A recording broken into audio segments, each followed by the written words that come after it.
अब सवाल ये पैदा होता है कि हम चीटिंग क्यों करते हैं। पर इस वक्त I am really feeling very sad for you. मैं आपकी बात कर रहा हूँ जिसके बारे में आप इस वक्त सोच रहे हैं ना, ये आपने जो इतने बड़े बड़े काले गड्ढे जिस इंसान के लिए बना लिए, वो इंसान पता नहीं किसी और के काले गद्दे पे पता नहीं किस किस्म की काली करतूतें कर रहा है। कहते हैं कि अगर वो आप में इंटरेस्टेड हैं तो आपको साइंस मिलेंगे, वरना वो हर वक्त ऑनलाइन मिलेंगे। Last time when did you have sex? क्या पहले जो इंसान आपको एक एक मिनट में रिप्लाई किया करता था, अब वो 1 घंटे में रिप्लाई कर रहा है? सोचिए, इमेजिन कीजिए, you are in bed with your partner having a very intimate moment, और इस वक्त आप अपने पार्टनर के बारे में नहीं, उस इंसान के बारे में इमेजिन कर रहे हैं, उस इंसान को सोच रहे हैं। सोचिए कि अगर आपका पार्टनर ऐसा करता तो क्या आप टॉलरेट करते?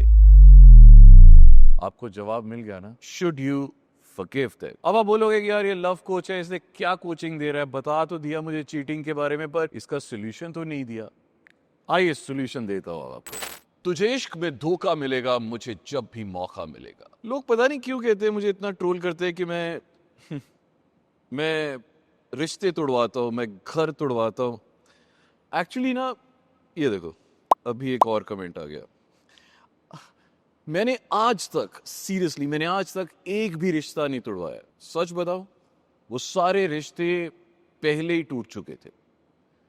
मैं तो सिर्फ उन्हें उनके रिलेशनशिप की सच्चाई बता रहा था, क्योंकि अगर आपका रिश्ता मजबूत है ना, कोई बाहर का बंदा आके उसे कभी नहीं तोड़ सकता।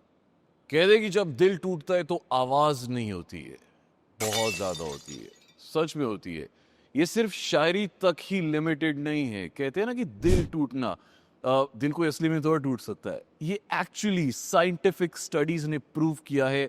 स्ट्रेस कार्डियोमायोपैथी, मतलब कि आपके दिल का टूटना असल में होता है। दवाइयां दी जाती हैं इसे क्योर करने के लिए।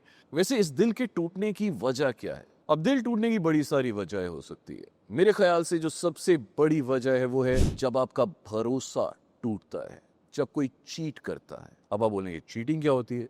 वेल, बड़ी आसान शब्दों में अगर बताऊं तो when you get attracted towards somebody, और हाँ देखिए, ये बड़ा नॉर्मल है किसी के प्रति आकर्षित होना, बट उस आकर्षण को बाउंड्रीज तक नहीं रख के आकर्षित होते जाना, फिर होती है चीटिंग। जब आप वो वक्त जो आपने अपने पार्टनर के लिए रखा हुआ था ना, वो किसी और को देने शुरू हो जाते हैं। जब आपका दिल अपने पार्टनर के अलावा किसी और के लिए भी धड़कना शुरू हो जाए, जब आप वो बातें जो अपने पार्टनर से पहले करते थे ना, वो अब किसी और से करने लग जाए। अब सवाल ये पैदा होता है कि हम चीटिंग क्यों करते हैं। सबसे पहले सबसे इंपॉर्टेंट चीज है कि चीटिंग बाय मिस्टेक कभी नहीं होती है। Cheating is a conscious choice. ये आप सोच समझ के करते हैं, आप कभी भी गलती से नहीं करते, आपसे कोई फोर्सफुली नहीं कराता है ना। पर इस वक्त I am really feeling very sad for you. मैं आपकी बात कर रहा हूँ जिसके बारे में आप इस वक्त सोच रहे हैं ना, वो पता नहीं किसी और के बारे में सोच के खुश हो ही जा रहा है। ये आपने जो इतने बड़े बड़े काले गड्ढे जिस इंसान के लिए बना लिए, वो इंसान पता नहीं किसी और के काले गद्दे पे पता नहीं किस किस्म की काली करतूतें कर रहा है। एक बात और आपको क्लियर कर देता हूँ, ये जो चीटर्स होते हैं ना, इनका दिल इतना सख्त हो चुका होता है कि एक पॉइंट के बाद इन्हें आपकी फीलिंग की कोई परवाह नहीं होती। आप उनकी परवाह जरूर करते हैं कि यार कोई बात नहीं, गलती से कर दिया होगा, but they do not care anymore। चलिए वापस आते हैं इस सवाल के ऊपर कि लोग चीट क्यों करते। सबसे पहला, वो ऑलरेडी आपसे दूरी बना चुके हैं। इस रिलेशनशिप में वो मीलों दूर जा चुके हैं, आपको पता भी नहीं चल रहा है। दूसरा, पॉइंट नंबर 2, उन्हें ईगो बूस्ट मिलता है। उन्हें अच्छा लगता है कि जब उन्हें अलग अलग जगहों से तारीफें सुनने को मिलती है, जब एक इंसान के अलावा कोई और इंसान उनकी फीलिंग्स को या उनकी चीज़ों को वैलिडेट करता है, उन्हें बहुत पसंद आता है, उन्हें बहुत मज़ा आता है। This is ego boost. Third, their physical needs. देखिए, आप चाहे जितना मर्जी उनको भर भर के प्यार कर लें, केयर कर लें, उनकी इमोशनल सपोर्ट दे दे, हर वक्त उनके साथ रहें, फिर भी उन्हीं की कुछ ऐसी फिजिकल नीड्स होती हैं जो शायद आप सेटिस्फाई नहीं कर पाते। Number 4, thrill seeking. अब क्या होता है ना यार, मे बी 3 4 5 साल के लंबे रिलेशनशिप के बाद एक इंसान को ऐसा लगने लगता है कि यार अब तो I have explored all the areas, मैंने तो सब कुछ एक्सप्लोर कर लिया यहाँ पे, अब मेरे पास कुछ और नहीं बचा है यहाँ पे एक्सप्लोर करने के लिए। Then what they do is, उन्हें एडवेंचर चाहिए, उन्हें नए टेरेन्स एक्सप्लोर करने हैं। Then what they do is, उन्हें थ्रिल के लिए दे ट्राई टू चीट और मे बी दे चीट। यार एक बात बताऊं बहुत ऑनेस्टली, मैंने अपने इस पूरे करियर में हजारों नहीं लाखों लॉयल्टी टेस्ट किए हैं, और एक कॉमन बात जो ऑलमोस्ट सभी लॉयल्टी टेस्ट में होती है पता है क्या, जो विक्टिम होता है ना वो बहुत ज्यादा एक शेल में चले जाता है, उसे अपने अपने आप के ऊपर भरोसा नहीं रहता है। ही और शी लूजेज हिज और हर सेल्फ कॉन्फिडेंस, उसे लगता है कि यार मुझ में ही कोई कमी रही होगी, जबकि मैं आपको ऑलरेडी बता चुका हूं कि the person who is cheating on you वो उसकी अपनी गलतियां हैं, वो कर रहा है, आपके अंदर कोई कमी नहीं है। सो आप प्लीज अपना सेल्फ वर्थ, अपना सेल्फ कॉन्फिडेंस बिल्कुल भी लो मत कीजिएगा। आप बहुत अच्छे हैं आप जैसे। ऑलराइट, तो अब अगला सवाल जो आपके जहन में आ रहा होगा कि कैसे पता चले कि वो आप पे चीट कर रहे हैं। कहते हैं कि अगर वो आप में इंटरेस्टेड हैं तो आपको साइंस मिलेंगे, वरना वो हर वक्त ऑनलाइन मिलेंगे। तो आज मैं कुछ पॉइंट्स आपको बताऊंगा जिससे आपको पता चल जाएगा कि they definitely are cheating on you. Point number 1, अब वो कभी भी ना सेक्स इनिशिएट नहीं करते, फिजिकल इंटीमेसी इनिशिएट नहीं करते, और अगर आप करते हैं ना तो वो कोई ना कोई बहाना बना देते हैं। आप खुद इस सवाल का अपने मन में जवाब ढूंढिएगा, last time when did you have sex, और अब फ्रीक्वेंसी कितनी हो गई है। अगर पहले हफ्ते में 2 बार थी तो अब कितनी बार हो गई है, महीने में 1 बार या महीने में 2 बार। अगर ऐसा हो रहा है, you know the answer. Point number 2, वो हर बात पे इरिटेट होना शुरू कर देते हैं। जब गलती आपकी नहीं भी है तो भी वो आपको गैस लाइट करके, वो आप पर ब्लेम शिफ्ट करके आपके साथ लड़ाई करना शुरू कर देंगे, हर बात पे डिफेंसिव होंगे, और आपको समझ आ जाएगा उनकी फ्रस्ट्रेशन का कारण और कुछ नहीं है, he is cheating on you. ये पॉइंट का ध्यान रखिए, ये फोन को लेके बहुत ज्यादा डिफेंसिव हो जाते हैं। वो फोन कभी आपको नहीं पकड़ाएंगे, अगर पकड़ाएंगे तो उन्हें हर ऐप में उन्होंने पासवर्ड लगा के रखा होगा, यहां तक कि वो बाथरूम में भी फोन को लेके जाते होंगे साथ में। तो प्लीज साइंस को पहचानिए। अगला पॉइंट, उनका डिफेंसिव बिहेवियर, वो हर बात पे डिफेंसिव हो जाते हैं। इनफैक्ट कई बार ऐसा भी होगा कि अगर आप उन पे चीटिंग का ब्लेम करेंगे तो वो उल्टा ब्लेम आपके ऊपर लगा देंगे। चलिए कुछ पॉइंट्स और बताता हूं। उनका ना कम्युनिकेशन का बिहेवियर बदल रहा है, पैटर्न्स नोटिस कीजिए। क्या पहले जो इंसान आपको 1 मिनट में रिप्लाई किया करता था, अब वो 1 घंटे में रिप्लाई कर रहा है, और फिर वही इरिटेटिंग आंसर्स दे रहा है कि यार मीटिंग ही हो सकती, क्या कर रही है यार। ये आपको डेफिनेटली, ये वाला पॉइंट आपको डेफिनेटली देखना है, सोचना है, दिमाग लगाइए। क्या वो झूठ बोलना ज्यादा शुरू कर दिया उन्होंने? अब आप बोलेंगे झूठ कैसे पता लगाए? यार आप इतनी देर से उनके साथ है, आपको पता चल जाता है जब वो झूठ बोल रहे होते हैं। When they are cooking up stories, आपको सब समझ आ जाएगा। अगर वो झूठ बोलना उन्होंने ज्यादा कर दिया, मैं नहीं कह रहा कि इंसान झूठ नहीं बोल सकता है, पर पहले जितना वो झूठ बोलते थे अब वो क्या उससे ज्यादा बोलते हैं? अगर ऐसा हो रहा है तो जनाब सबसे इंपॉर्टेंट पता है क्या है? Sudden changes in appearance. तो सोचिए, वो इंसान जो पहले बड़ी नॉर्मल सी शर्ट या टी शर्ट पहन के कॉलेज या ऑफिस जाया करता था, अचानक से उसने अपना बहुत ज्यादा पैसा इन्वेस्ट करना शुरू कर दिया और टाइम इन्वेस्ट करना शुरू कर दिया है इन हिमसेल्फ और हरसेल्फ। महंगे महंगे परफ्यूम्स ले रहे हैं, नए नए कपड़े रोजाना नहीं तो हर हफ्ते ले रहे हैं, और वो सब पता है क्यों हो रहा है? क्योंकि अब वो किसी और को इम्प्रेस करने लगे। आप मेरे को भी मत सुनो, आप अपने दोस्तों को भी मत सुनो, अपने रिश्तेदारों को भी मत सुनो, आप मेरे जितने भी साइंस हैं सब के सब इग्नोर कर दो, बट प्लीज अपने दिल की सुनो। क्योंकि दिल और दिमाग की जंग में अगर आपका दिल कह रहा है कि आपके पार्टनर आपको चीट कर रहे हैं, बिल्कुल सही कह रहे हैं। अच्छा ध्यान रखिएगा भाई साहब, ये ना हो कि आप एक साइन को पकड़ के बैठ जाओ और फिर मेरी गर्दन आगे पकड़ लो। हो सकता है कि 10 में से 8 साइंस मिलते जुलते हो, बट फिर भी आपके पार्टनर आप पे चीट ना कर रहे हो। So please make sure. और उसका सबसे आसान तरीका पता है क्या है? Get a loyalty test done. अच्छा, आपको नहीं पता है लॉयल्टी टेस्ट क्या होता है? आइए आपको दिखाता हूँ। कब से रिलेशनशिप में आप? 5 years. You guys trust each other? Of course. Super. अभी क्या करते हैं, एक ट्रस्ट गेम खेलते हैं। You guys have to swap your phones. Okay. Fun. Cool, you can check. अगर उसमें मुझे कुछ मिला ना श्रेयस।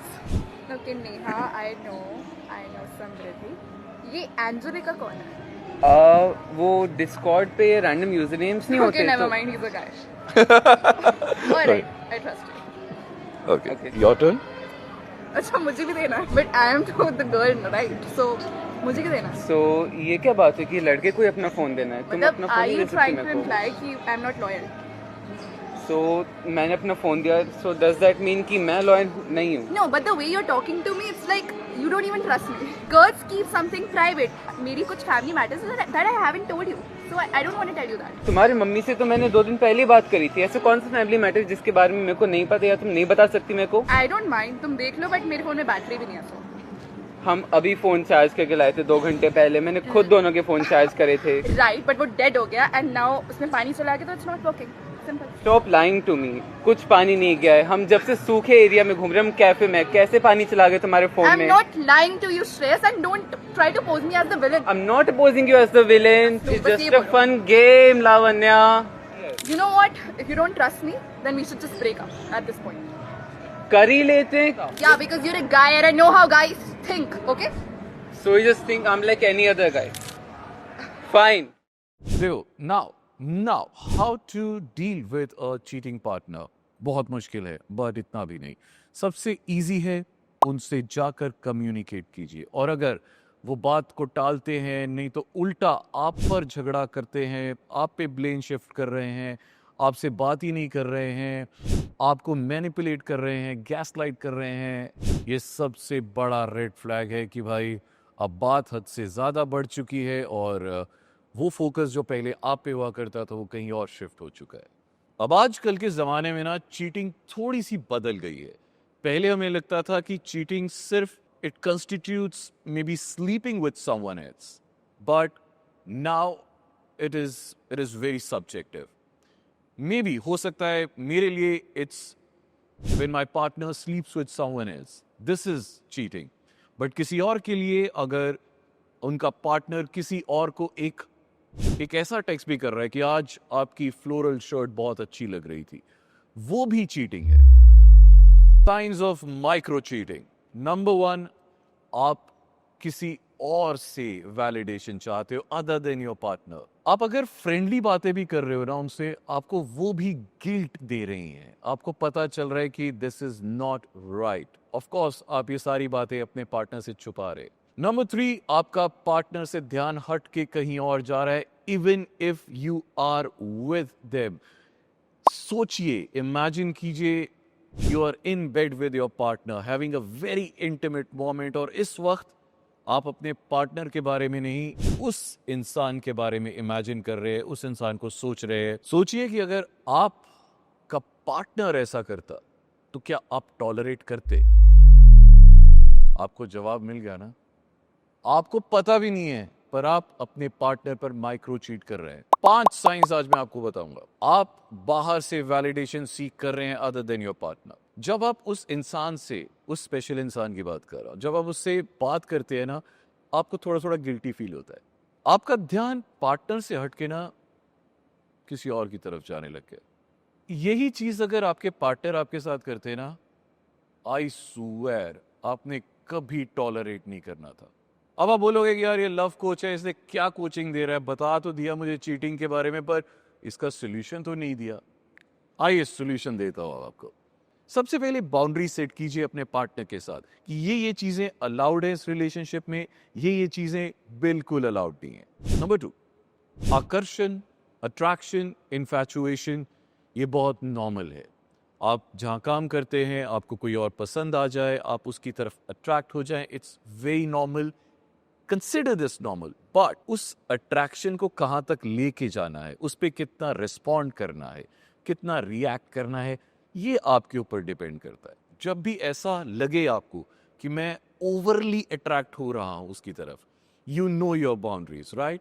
उससे एक स्टेप पीछे आ जाइए। उसके ख्याल में वो गुम किया, उसको भी कुछ ख्याल है। मेरे लिए यही सवाल सबसे बड़ा सवाल है। वेल, मेरे लिए ये सवाल सबसे बड़ा है कि if you catch someone cheating on you, should you forgive them? ये सवाल बड़ा सब्जेक्टिव है।